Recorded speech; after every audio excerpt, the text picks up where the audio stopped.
and welcome back to Green Gold, and to this discussion, which is another one of my favorites. How do we make our region to become a front runner within the green investment? How do we attract investors? How do we strengthen the investor community inside the region and bring more technologies to see the daylight? That's basically it. And to help me with this, we have the pleasure to talk to Anette Steenberg from Copenhagen Capacity, Shojaee Gjede from State of Green, and Tue Bak from Greater Copenhagen. Awesome. I would like to start with one question, and then I would basically just let it be up to you to do a short presentation about yourself, what you do, and your visions. When it comes to sustainability, our region, Nordic countries, are among the top. I think Denmark is ranked number 2nd, sometimes number 1. When it comes to SDGs, we are number 1, or we battle with the Swedes, and so on. When it comes to investing in green technologies, we are number 4,600, I don't know, somewhere around there. There's a huge gap. So how do we get balanced and close this gap? This is kind of the main topic of this discussion. But I'll let you introduce yourself. We start with Anette. There you go. Answering the question or just introducing? Introduction first, and Good. then you go to your point whenever you Great. want to. Thank you, Human, and thank you for giving us the opportunity to come here to talk about attracting green investments, the SDG investments to Greater Copenhagen. I'm from Copenhagen Capacity. I'm the director for attracting foreign direct investment into Greater Copenhagen, which is all of Zealand, and actually we have a close cooperation with our Swedish partners on the southern Swedish side. One of our main focuses are the green investment areas. We actually have KPIs measuring what is a green investment, and we also have a specific target increasing every year on how many of our foreign direct investments, because not all of them are SDG investments, but the intention is this is the way we're going. We attract from all over the world, but of course we primarily attract for some of the areas that are also interested in research and development within the green area and look to Denmark as a living lab or a place to spar. It's very much focused on strategic partnership and research and development, and of course we will also welcome production, but Denmark is a small country and they don't come here for market size. They primarily come here to cooperate and enter into strategic cooperations and research and develop.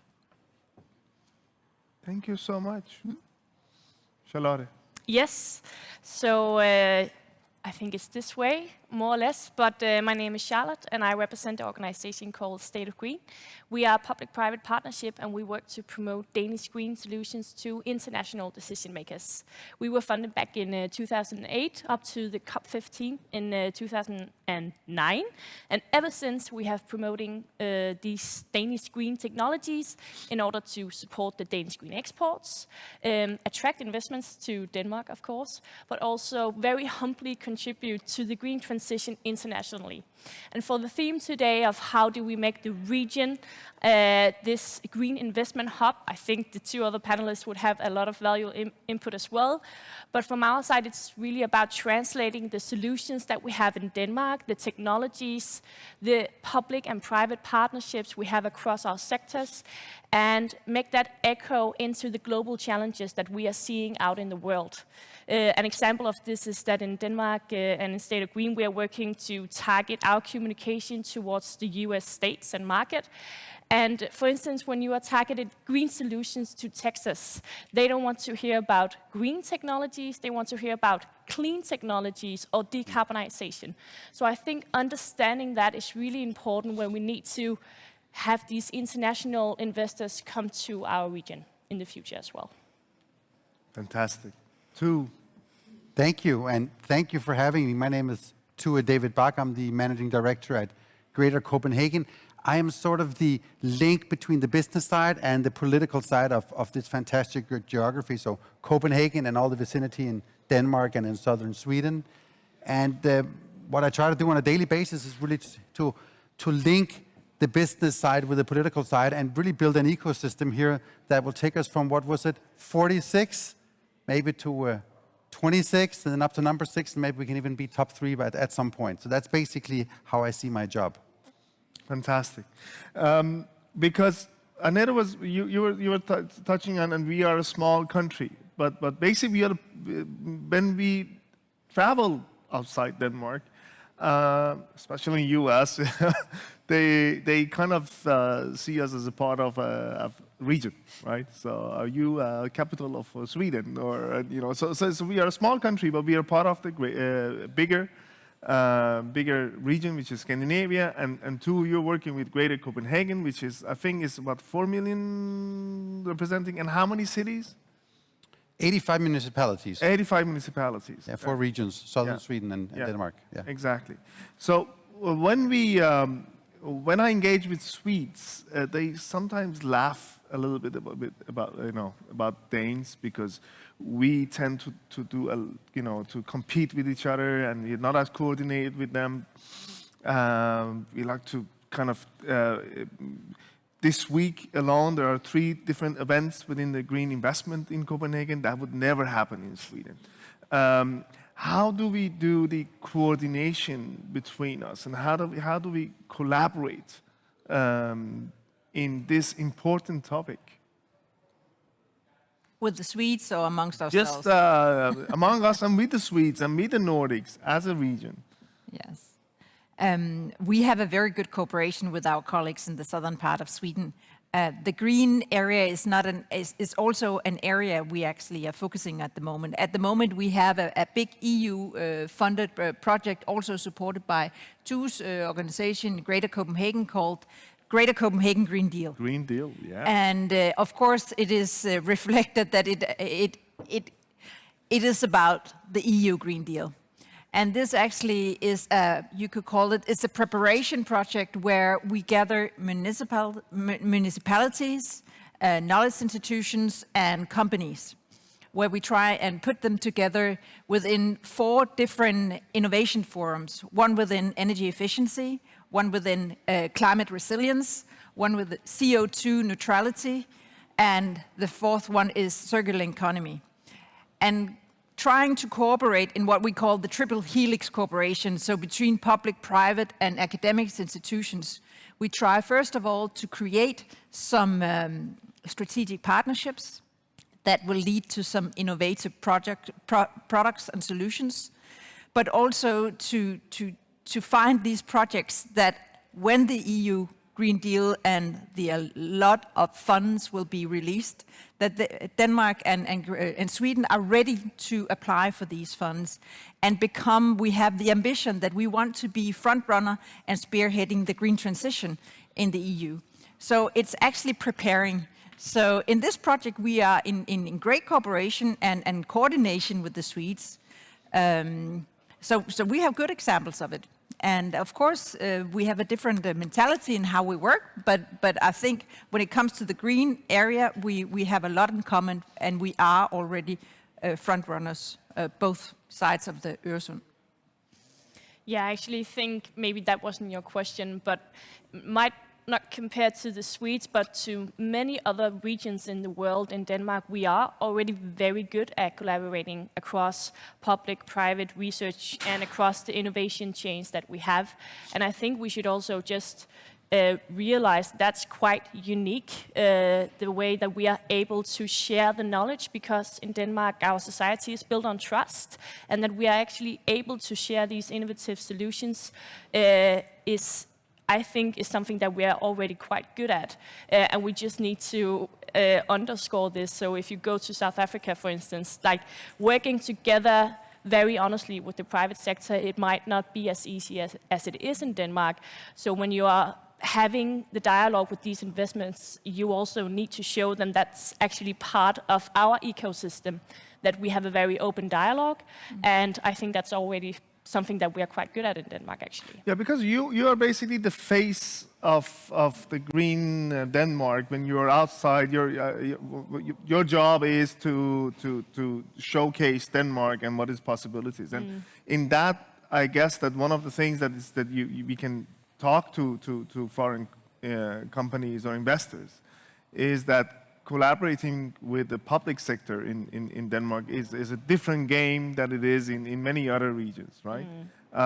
In US, like they don't have as big as a public sector, which is kind of, and it gets them, it scares them away a little bit when they hear the size of the public sector, right? And I think it's also key to the success in Denmark that at least the green technologies have also been developed because we have a very ambitious long-term legislative process that's saying in 2030 and 2050, this is what we want to reach. Yeah. And that's what's probably also part of driving the innovative technologies.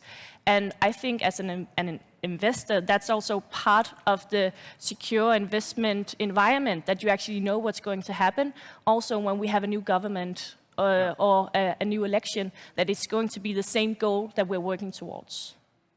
So not everything's going to collapse with a new government, right? No. Tue. But let me jump into that on your question on coordination, what we can do here.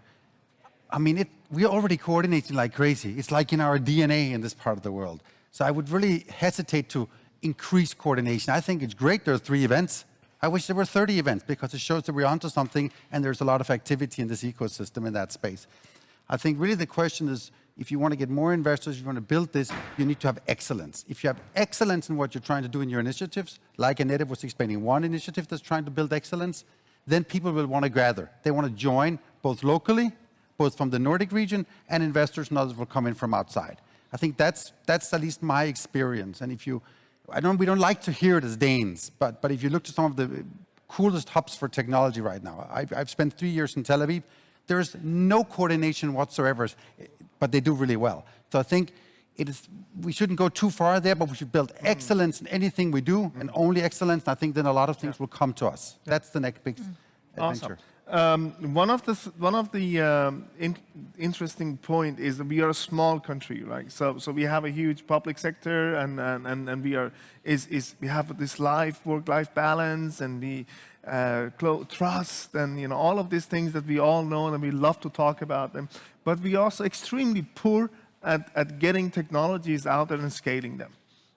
We have to be honest and to see where and does that mean that should we become a test pad region for green technology? Is that the excellence that we are looking for? Or what is the excellence of this region? Seen from foreign direct investors, it might be a little bit different on Danish manufacturers, because they, of course, and traditional Danish companies, they want to stay here and manufacture here. But honestly, Denmark is a small country. We don't have the weather going for us, except a few days. We don't have taxation heaven here. We don't have the market size. But we do have, as Tue was mentioning, the speciality, the excellence. We have the talent, and we have the very, very important cooperation with the public that Charlotte was also elaborating on. And these things are extremely important, especially in a heavy regulated sector like the green industry. Yeah.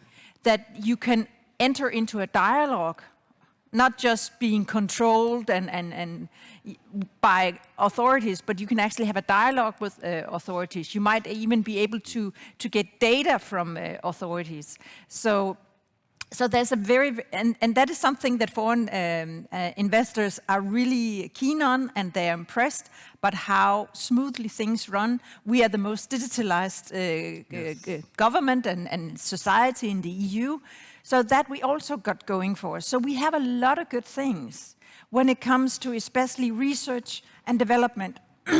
When it comes to production, we cannot always be competitive. There are other countries, but that are probably more competitive when we're talking about big-scale production. But of course, it depends on what type of production it is. If it's very demanded for high-skilled, then we become more competitive. So research and development, highly skilled production, there we have really strongholds. that are attractive for foreign direct investors. Yeah. All right. Yeah, and we also see, I think, again, looking at what's these global challenges outside the world, is that in Denmark we already have some unique capabilities, for instance, in the existing green ecosystem that we have and the existing green transition that we've been through. We have a lot of green electricity in our network, et cetera, and that is probably also a very important premise to build the future competitive technologies that we're looking at in order to reach the green transition, for instance, power to X, sector coupling, et cetera. We don't have the solution in Denmark yet, but they don't have in any other parts of the world yet. So that we can probably be the front runners in this because we have an existing society that's already built on green technologies, I think is also what's going to make us competitive in the future as well. All right. We want to market Greater Copenhagen as the world's green living lab. So come here, Thank you so test much. your opportunities and your solutions here. And then, yes, of course, we would like them to test it out and try it here in Denmark. But it's also okay to go back to the States and they scale it there. We can't manufacture for the States anyway. But if we can do the research and development here and keep some of that, then we're doing very well. All right. Tue, you were in Israel for 3 years. You worked there. One of the things that they're really good at, because we just had a panel about green commercialization. Somewhere around only 5% of any research is seeing the daylight as a product. What they've been really good at in a small country like Israel is actually pushing that commercialization numbers up. Research and development in some of the topics that you are mentioning. Can we learn something from your experience from Israel? Not necessarily only from Israel, but what can we learn from others that we can actually include into our own existing model? That's a great question, Human. And maybe one thought that you see in Israel, but you also see it elsewhere, is a lot of the things that we have in the public sector in other countries are in the private sector. Healthcare, as an example, it's private in many countries. And if it's private, there's been a tendency more as a natural place to do innovation, like Anette was talking about. We shy away a little bit from commercializing and working with a commercial angle and scaling of new technology through our public sector. Yeah. There are some examples in green space, but I think there could be a lot more. I think that's a key learning. We shouldn't be so afraid. I think we can still maintain our great public authorities, our institutions, but we can be a much more driver for technology and a driver for green technology. I think that's a learning, and basically, it's right in front of us. It goes for Denmark, it goes for Sweden, we just have to apply it. If you look at the money that we have in our pension funds, I think it was about 5,000 billion kroner in there, and look at how little of those are going into VC. Early phase R&D and investment in getting the new technologies up in the air. Is that a topic that you work with too? I work less on the pension side right now, but I think there's a lot of potential. And I think you might have a speaker tomorrow who's going to address some of that, who's actually been a pioneer into some of the green expansion of green technology and wind industries. It's not so much of our topic, but I think the thinking of how do you leverage funding that's already in the system, I think that is something we need to do, and I think pension funds is one. But they need somebody to help make it easy and take the risk out of the equation, and I love government to do a little bit more, and I'm working hard and every day with my political leadership, if they can be pioneers in opening up their organizations, be the regions, be the municipal authorities, to help take some of that risk away. Right. Why should we as region invest? Should we at all become an green investment hub? Shouldn't we just be happy with what we are number 2 in the world when we have life balance and a lot of talents and we love to hold hands and walk in the street when it's sunny weather on the bike? Or should we actually kind of see, okay, there's a global competition going on and we would probably not be the number 2 in 10 years if we don't move fast. So why should we at all focus on becoming attractive for investment in this region? Yeah, we cannot afford not to invest in becoming this. And you probably also did say it in the question, like if we want to be competitive in the future, we need to acknowledge that Denmark has been a green frontrunner for many years now, but there are so many regions and countries and nations that are moving into the same fields now. We see it especially in the energy sector, water sector, and so on. So, and the investors in the US and so on, they are not looking for the 5th or 10th best region to do it. They are looking for the best region to do it.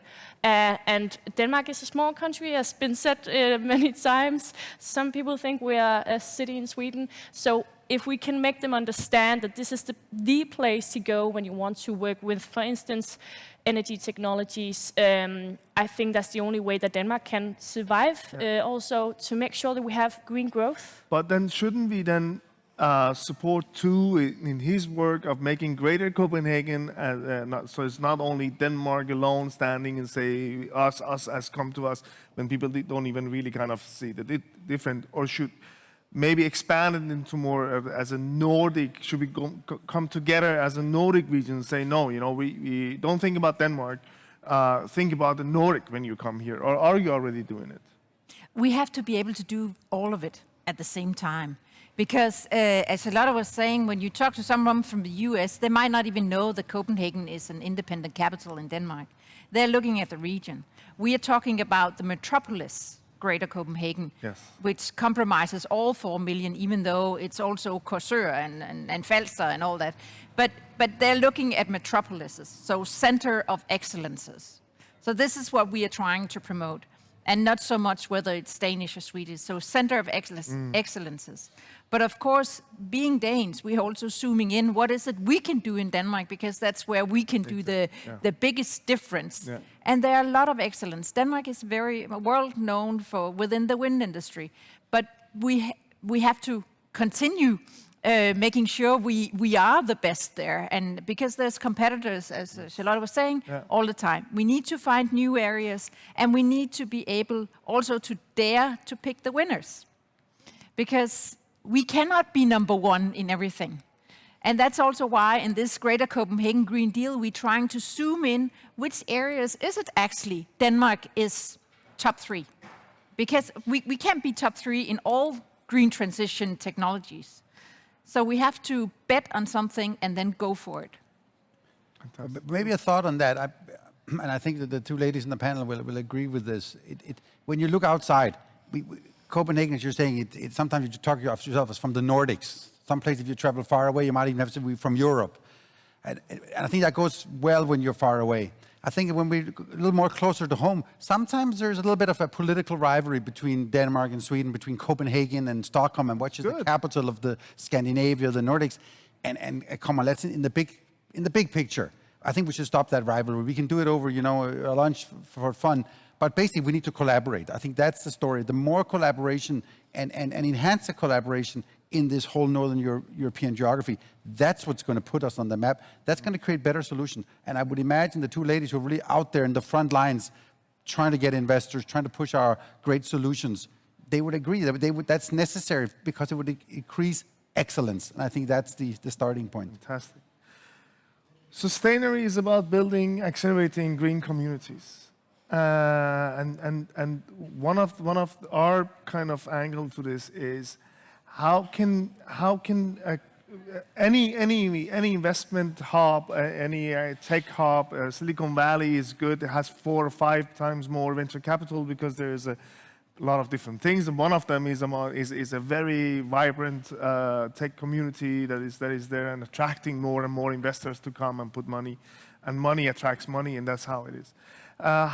How can our community grow in collaboration with all of you, the public sector, because that is not easy, seen from our point of view. To build the community? No, to collaborate. The communities, we are building it, but it needs a little bit more power.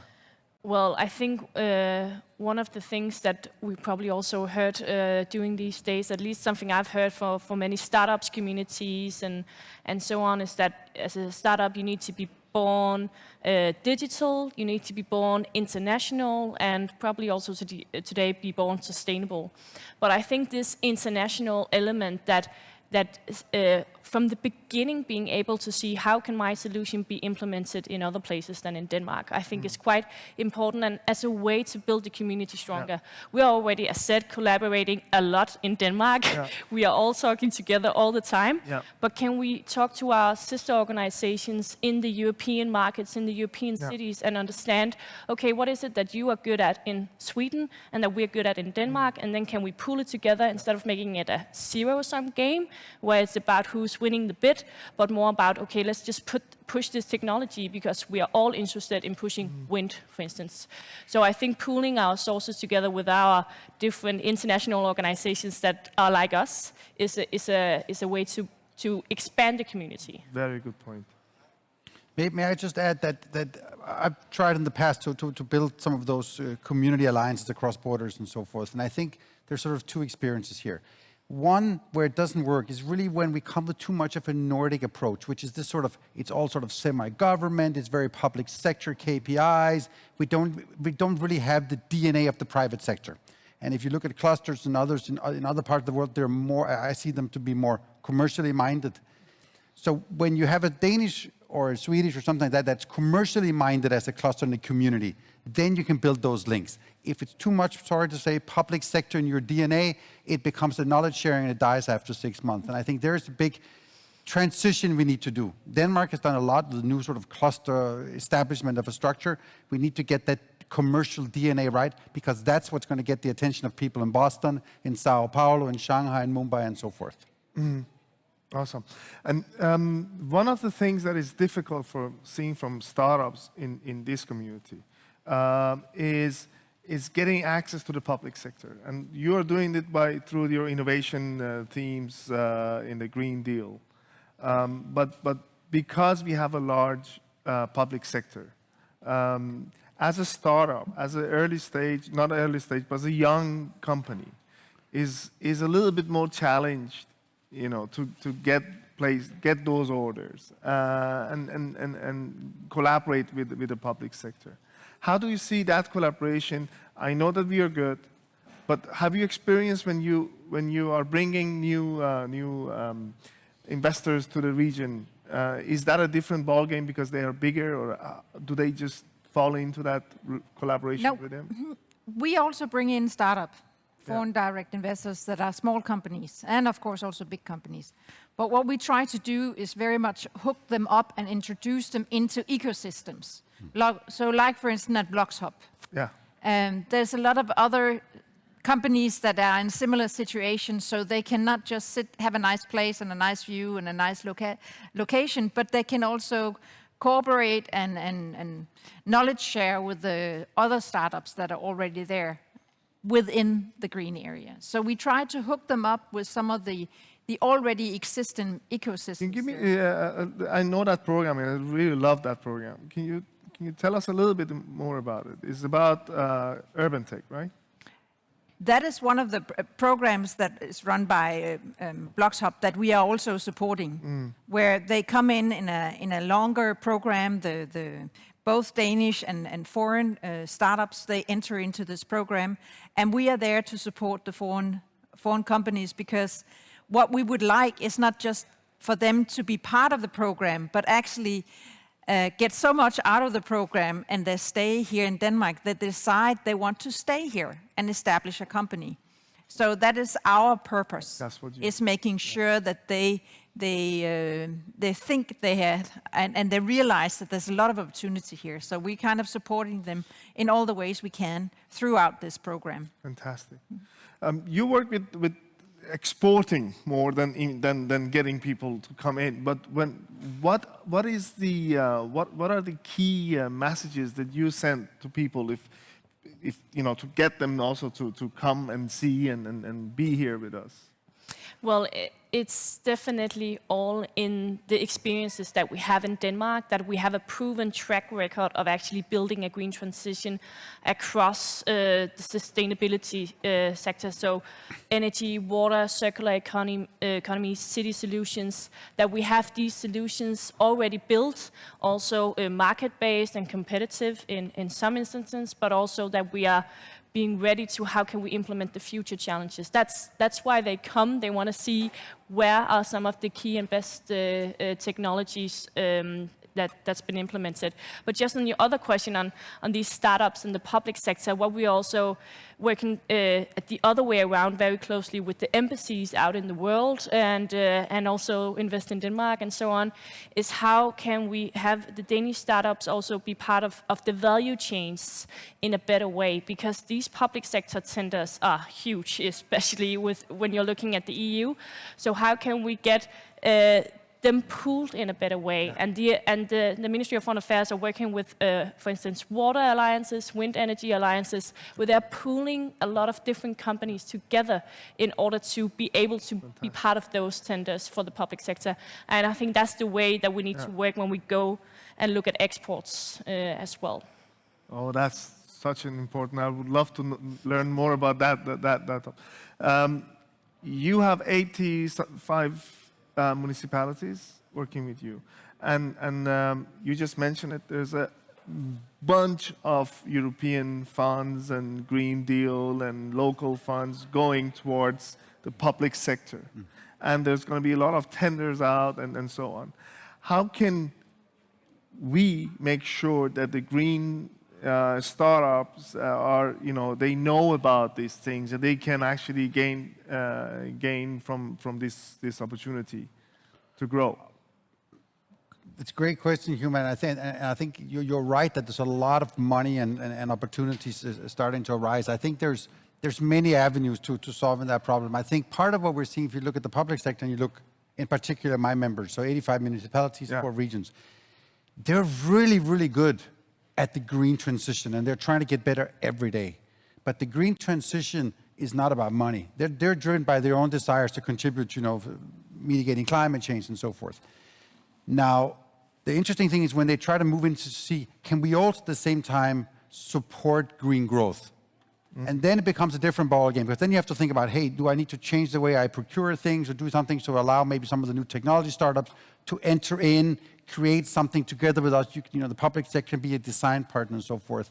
And I think the biggest contribution that I and my members can give is to get the formula right, to get pilots right, where there's some who are managing to showcase this could be done, even though you had these funky guys, usually guys, but so hopefully some more girls coming in, 25-year-old engineers in funny sneakers. How do they operate in your organization? Making that a success, because then your neighbor will try the same. Then you can scale it. And I think then you're on to something that's really, really interesting.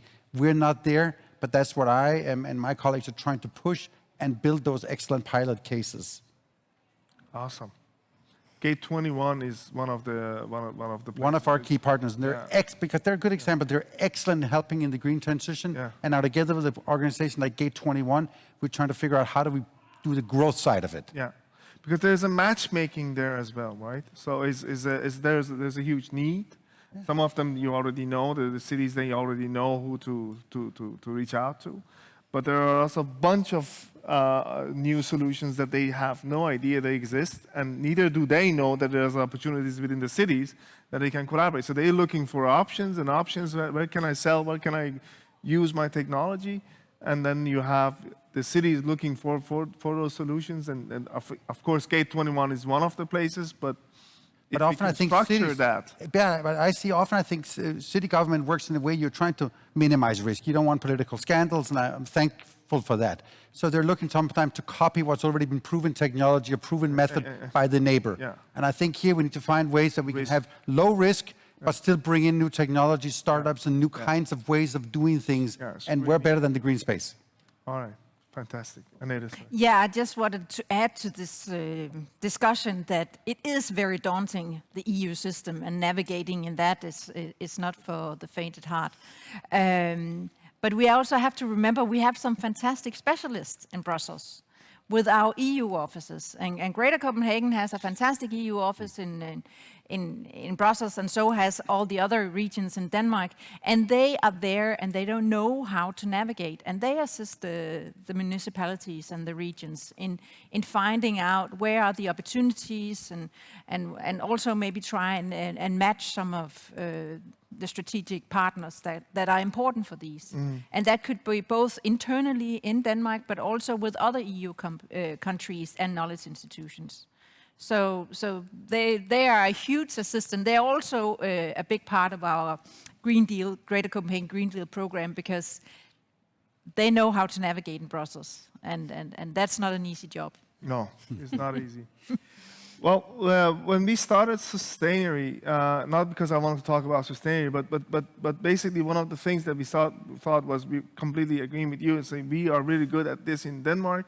We want to be international. We want to expand it. We are not looking for boundaries, and we're not only interested to becoming a national organization doing something there and here. And one of the first jobs that we had was in Brazil, and we met a mayor who came to our event and said, "Where are you guys from? Who are you?" And we said, "We are from Denmark." "Oh, you're from Denmark. Oh, the most sustainable country in the world is in the most sustainable city in Brazil. We should have a talk tomorrow." Good.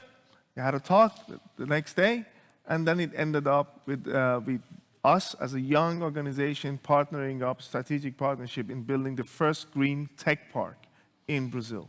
That's the capacity of the brand of Denmark and the Nordics. So what is your suggestion for us to be number one investment hub in the world when it comes to the green? I get to go first? Yeah. Oh. I think excellence. I must return to. I think it's excellence, and I think excellence in the future in this case, will mean more tech and more fast scaling of tech. I think that's the key. More tech and more scaling of it fast. We have great technology being developed at great universities here. It just stays in the lab. And would your members help with the scaling? I'm trying. I don't run their organizations, but I've been trying to do a serious push because I do think it's necessary. I think we all agree. Fantastic. Well, I agree definitely to the scaling part, and also just want to repeat this about translating your solution to international needs, international challenges. Can you implement this Copenhagen city solution in Shanghai? Because that's the two specters that we are looking at. Maybe not all solutions are able to be scaled to that degree, but in some way beginning to think about that when you're born as an organization and company.